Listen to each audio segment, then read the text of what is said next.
오늘 마태복음 1장 2장 1절에서 2절 아기 예수를 영접하라 라는 제목으로 같이 은혜 받는 시간 갖습니다. 오늘 성탄주의를 맞이해서 아기 예수님의 평화가 여러분들에게 넘치시길 간절히 축원합니다. 우리가 영어로 메리 크리스마스 그렇게 이야기하잖아요. 메리 크리스마스. 영어로는 메리가 즐겁다는 거지요. 크리스마스는 그리스도 예배, 절기다. 그렇게 우리가 이야기할 수가 있습니다. 그래서 이것을 합성어로 이야기한다면은 즐겁게 예수님의 탄생을 축하드리자 그런 뜻이에요. 그래서 오늘만큼만은 예수님을 우리가 기쁘게 해드릴 수 있는 정말 탄생을 축하할 수 있는 그러한 하루가 되기를 원합니다. 오늘 말씀의 제목이 아기 예수를 영접하라 그렇게 이야기했습니다. 하나님께서 육신을 입고 이 땅에 오셨어요. 오신 목적을 우리에게 알려줬잖아요. 우리의 죄를 다 사해주기 위해서, 섬기기 위해서, 나누기 위해서, 치료하기 위해서 이런 목적을 갖고 이 땅에 오셨단 말입니다. 만약에 예수님이 오시지 않았다면 어떻게 됐을까요? 우리 인간은 죄에 빠져 어둠과 절망 가운데 영원히 헤어나오지 못했을 겁니다. 생각해봐도 참으로 아찔한 그러한 환경이 될 수밖에 없고 그러한 인생이 될 수밖에 없다. 그렇게 볼 수 있는 거예요. 왜? 예수님께서 우리 죄를 사하지 않았다면, 우리의 질병을 치료해 주지 않으셨다면 우리는 죄악 가운데 그대로 있을 것이고 아픔과 고통 가운데 그대로 있었을 것입니다. 그런데 그 모든 것을 죽음을, 사망을 이기시기 위해서 우리의 모든 아픔과 질병을 치료해 주기 위해서 이 땅에 오신 줄 믿습니다. 근데 감사하지 않을 수가 없잖아요. 찬양하지 않을 수가 없잖아요. 생각해보고 또 생각해봐도 감사하고 또 감사해도 찬양하지 않을 수가 없는 거예요. 그러니까 매일매일 그러니까 실성한 사람처럼 그냥 웃는 거야. 기쁜 거예요. 뭘 하다가도 그냥 웃어요. 미소를 띄웁니다. 즐거운 거야. 왜? 정말 우리가 감사하지 않고 찬양하지 않을 수 없을 정도로 이 땅에 오신 것을 감사해야 되는 거예요. 즐거워해야 되는 겁니다. 그런데 안타깝게도 성경에 보니까 경배하지 않은, 기뻐하지 않은 사람들이 너무나도 많았다는 거예요. 안타깝죠. 기뻐하고 감사하고 찬양한 사람은 극소수야, 일부분입니다. 오히려 무시하고 오히려 느낌도 없는, 반응이 없는, 관심 없는 사람들이 더 많은 거예요. 메시아를 기다린다고 하면서도 알지 못한 사람들이 얼마나 많이 있습니까? 메시아를 기다린다고 하면서도 메시아를 배척했어요. 오히려 예수를 죽였습니다. 이게 우리의 현 상태입니다. 이건 보통 문제가 아닙니다. 메시아를 기다린다고 하면서 메시아를 배척하고 메시아를 기다린다고 하면서 메시아를 십자가에 달려 죽게 하는 그런 사람들이 지금도 있다는 거예요. 안타깝습니다. 이처럼 예수를 믿는다 하면서도 예수님을 중심에 모시지 못한다면 불행한 거예요. 그 인생이 불쌍한 겁니다. 그러므로 본문의 이야기는 다름 아닌 우리들의 이야기예요. 우리들의 이야기. 보세요. 베들레헴에서 나시며 동방으로부터 박사들이 예루살렘에 이르렀는데 유대인으로 나시니 왕으로 나시니가 어디 있느냐 물어보는 거예요. 동방에서부터 우리가 별을 보고 그에게 경배하러 왔다. 그러면 어떤 사람이 예수님을 중심에 영접할 수가 있을까요? 첫째, 예수를 자신의 주로 깨달은 사람이에요. 이런 사람이 예수를 중심에 영접할 수가 있어요. 3절 말씀해 보세요. 헤롯 왕과 온 예루살렘이 듣고 소동한지라. 아니, 동방박사가 와가지고 왕으로 오신 자가 있는데 어디 있느냐, 내가 경배하러 왔다 하고 이야기하는데 그 소리를 듣고 소동했어요. 소동했다는 게 뭐야? 혼란스러웠다는 거예요. 이건 난리가 난 거예요. 아니, 기뻐하고 즐거워할 그러한 사건인데 오히려 소동이 일어난 거야. 혼란스럽다는 얘기예요, 이게. 별을 보고 찾아왔는데 동방에서 박사들이 유대인의 왕인데 유대인의 왕이 낫다고 했는데 사람들이 충격을 받은 거예요. 헤롯 왕은 더 충격받았어요. 그러면서 이야기를 하는데요. 이 헤롯 왕은 사실 유대인이 아니죠. 다윗의 자손이 아닙니다. 유대를 통치할 그런 정통성이 없는 사람이에요. 그때 당시에 BC 37년에 왕이 되어서 40년간 유대를 통치한 사람인데 로마의 혼란을 틈타가지고 아첨을 떨어가지고 분봉왕이 된 거예요. 쉽게 말하면 가이사의 황제가 있는데 황제 밑에 왕으로서 그 지역 분봉왕 왕으로서 쉽게 말하면 공화국이죠. 한 나라에 있는데 그 밑에 공화국이 있어가지고 거기에 나라를 하나를 딱 띄워줘서 다스릴 수 있게 할 수 있는 왕으로 세웠단 말입니다. 그래서 분봉왕이에요. 나눈 왕이란 말입니다. 그 외에 가이사는 황제가 있어요. 그래서 황제가 너는 거기서 유대 땅을 다스려라 하고 칙령을 내려가지고 분봉왕으로서 하고 있는 거예요. 근데 자기가 지금 왕인데 왕이 또 태어났다 이야기하니까 혼란스러운 거야. 깜짝 놀란 거예요. 소동이 일어난 거예요. 불안하죠. 내가 지금까지 통치하고 있는데 왕으로서 지금 내가 이 나라를 다스리고 있는데 또 새로운 왕이 태어났다니까 어떻게 해요? 두렵습니다. 혼란스러워요. 유대인들이 왕을 기다린다는 메시아 사상 역시 신경에 거슬리는 것이었는데 언제 어디서 어떻게 태어난지 모르겠는데 바로 동방박사가 나타나가지고 왕이 어디 있는지 태어났다 내가 경배하러 왔다 하니까 놀란 거예요. 지금 마음속에 지금 갈등이 생긴 거예요. 그런데 동방박사 보세요. 우리 같으면 그 비밀을 아마 숨겼을 거야. 말을 안 했을 거예요. 근데 동방박사가 와가지고 이야기를 해버려요. 쉽게 말해서 비밀을 누설해버린 거예요. 태어났다.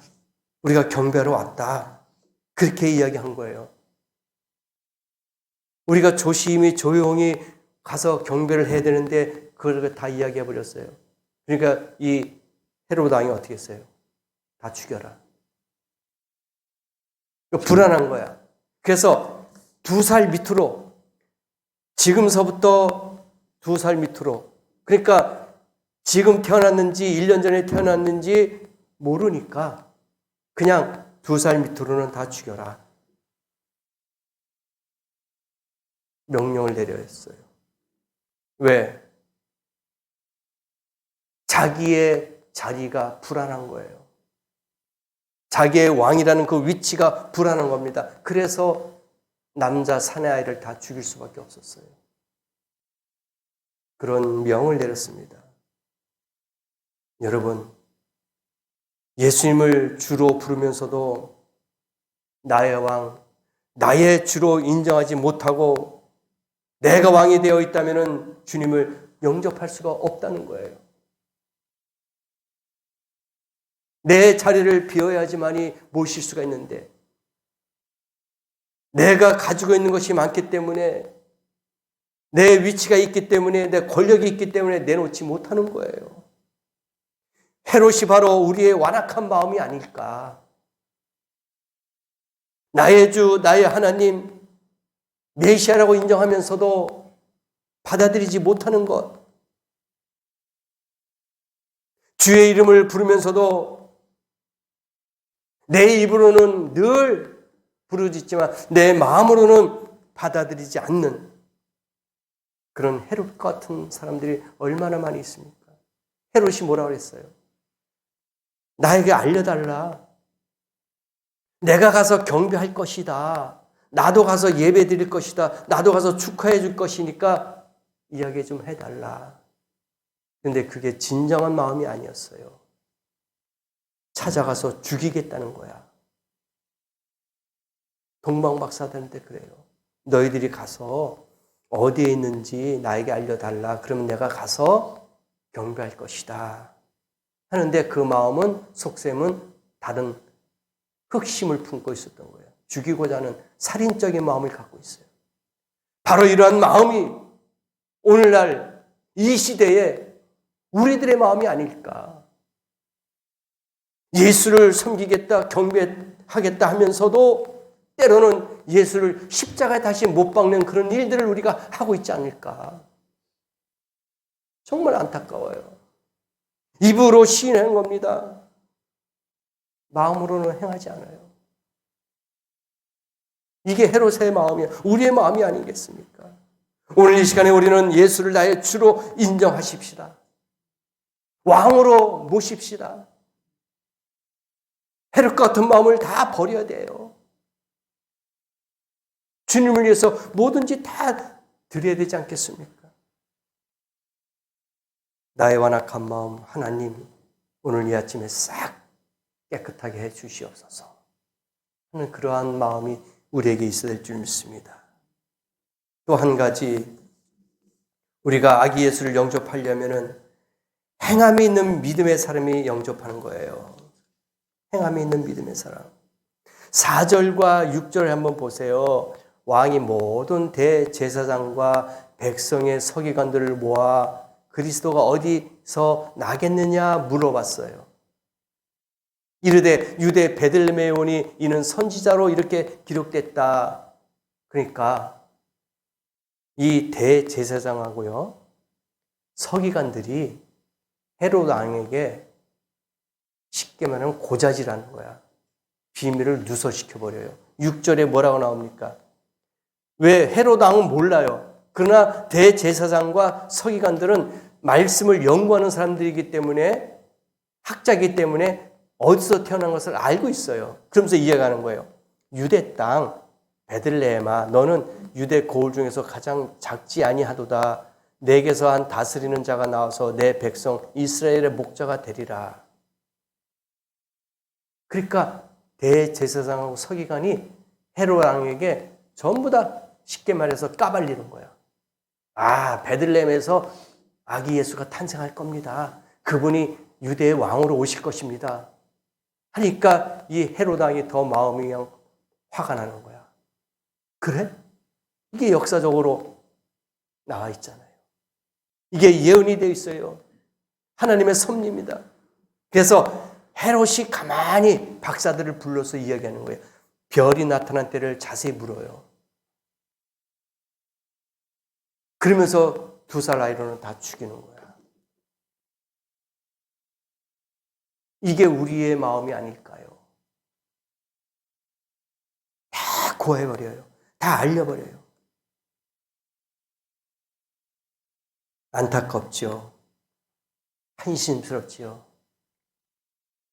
예수를 증거해야 되는데, 예수님의 말씀을 우리가 간직해야 되는데, 오히려 그것에 악한 사람들에게 악한 것으로 이용할 수 있게끔 이야기해 버린단 말입니다.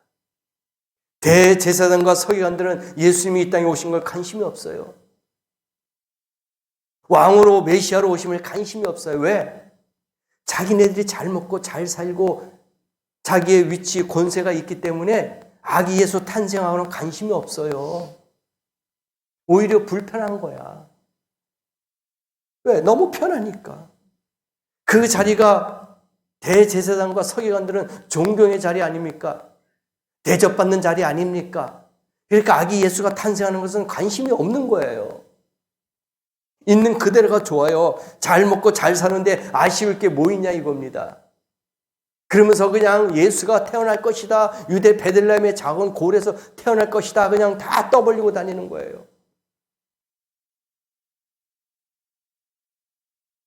말씀을 가르치고 전하면서도 메시아가 필요하지 않았던 거예요. 이게 우리의 마음이 아닐까.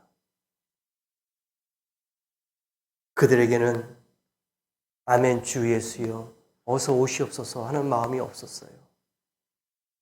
우리는 지금 아멘 주 예수여 어서 오시옵소서 하는 마음이 있지 않습니까? 그들에게는 이런 간절한 마음이 없었단 말입니다. 야고보서 2장 17절에서 또 26절 보면은 하나님께서 우리에게 말씀해 주셨어요.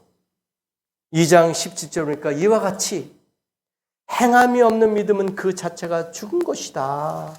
그렇게 나와 있어요. 네? 행함이 없는 믿음은 죽었대요. 또 2장 26절 보니까 영혼 없는 몸이 죽은 것 같이 행함이 없는 믿음은 죽은 것이니라. 행함이 없는 믿음이 죽었대요. 입으로만 섬기지 마시고 행함으로 인정받기를 축원합니다. 그 서기관과 대제사장들, 만약에 그들이 이 말씀을 정말 진정으로 사랑하고 이 말씀을 마음에 간직했다면 동방박사를 따라갔을 거예요. 그렇지 않습니까? 이 동방박사는 알고 있잖아요. 별을 보고 찾아왔잖아요. 천문학을 연구하는 학자들 아닙니까? 박사들이에요. 그래서 대선지자들과 서기관들이 야 어디 있느냐? 나도 같이 가자. 우리가 같이 가서 경배 드리자. 이런 마음을 가져야 되지 않겠느냐 이거예요. 그런데 관심은 없어. 태어났던 말든 자기네 이름만 배부르고 등 따스면 되는 거예요. 이런 마음을 갖고 있단 말입니다. 입으로만 그들은 예수를 알았던 거예요. 지식으로만 알았습니다. 지식으로만. 하나님 말씀의 지식으로만 이런 말씀이 기록되어 있지 하고 알았던 거예요. 그러나 지혜가 없었어요. 그러나 행위가 없었단 말입니다. 만약에 지혜롭다면 동방박사를 따라 갔어야 되는 거예요. 가서 같이 경배 드려야 됩니다. 오늘 이 시간에 여러분도 입으로만 주님을 섬기지 마시고 행동으로 예수를 따라갈 수 있는 아기 예수께 경배할 수 있는 성도 되길 원합니다. 주의 전으로 발걸음을 옮겨서 같이 예배 드리고 같이 행동으로 옮길 수 있는 그런 성도 되기를 원합니다. 마지막으로 세 번째, 예수를 사랑하는 사람이 영접합니다. 예수를 사랑하는 사람.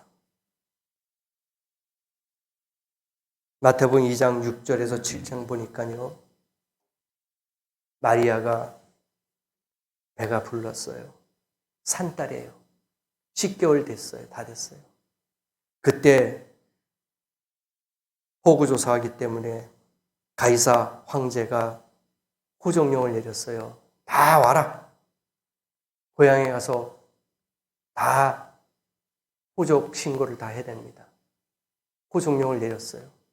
만삭이 된 마리아도 갔습니다. 전 지역에서 여러 지역에서 왔기 때문에 그 여관이 방이 있겠습니까? 없어요. 부족했습니다. 그런데 산딸이 됐어요. 이제 오늘 내일 합니다.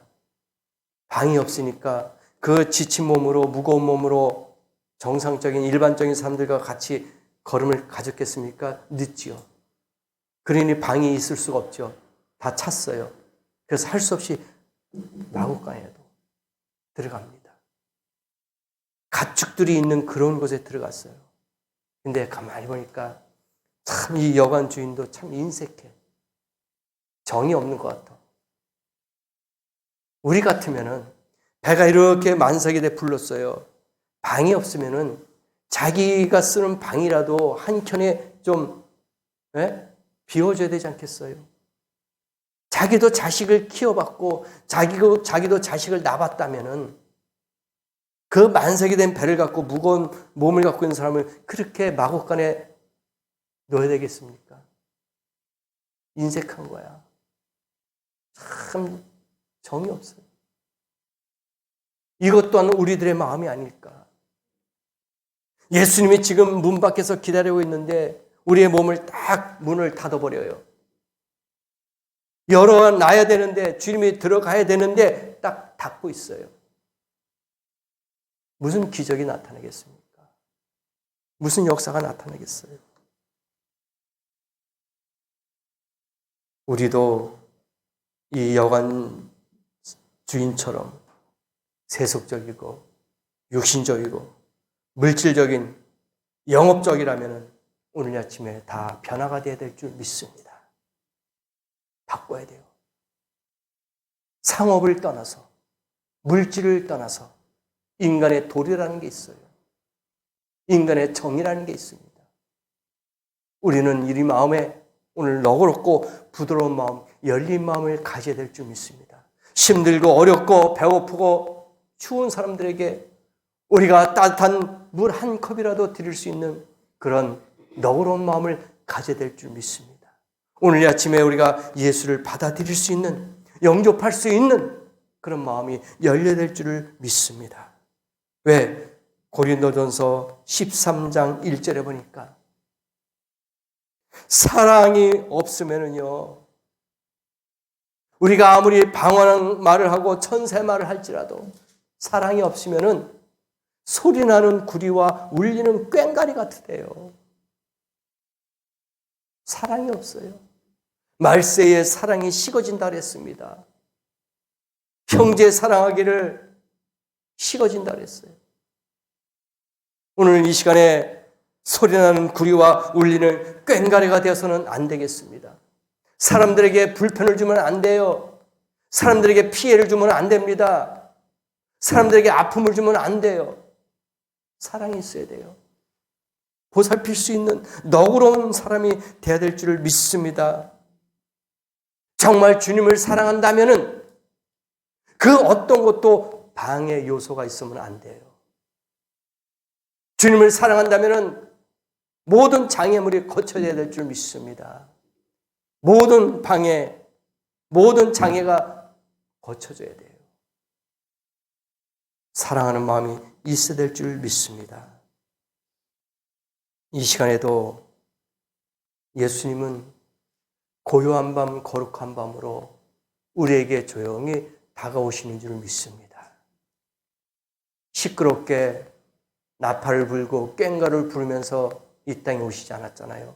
조용한 가운데, 고요한 가운데 이 땅에 오셨어요. 오늘 이 아침에도 예수님께서 고요한 가운데 우리의 마음속에 임할 줄 믿습니다. 보이지도 않고 만질 수도 없지만 영접하는 자, 그 이름을 믿는 자에게는 하나님의 자녀가 되는 권세를 주고 있는 줄을 믿습니다. 그래서 요한복음 1장 12절에 영접하는 자, 곧 그 뜻대로 부르심을 받는 자에게는 하나님의 자녀가 되는 권세를 주겠다고 말씀하셨습니다. 그래서 오늘 이 시간에도 우리 모두 교만한 헤롯처럼, 믿음 없는 종교 지도자처럼, 사랑 없는 여관 주인처럼 되지 마시고 열린 마음으로, 너그러운 마음으로 예수를 믿고 섬기고 사랑하는 성도가 되길 원합니다. 오늘 이 시간 이후로부터 앞으로도 계속해서 예수님과 같은 그런 마음을 갖고 내 이웃과 내 어려운 사람을 위해서 따뜻한 말 한마디라도 할 수 있는, 따뜻한 손을 내밀 수 있는, 그런 베풀 수 있고 행할 수 있는 그런 믿음의 성도가 되시기를 예수님의 이름으로 간절히 축복합니다. 기도하시겠습니다.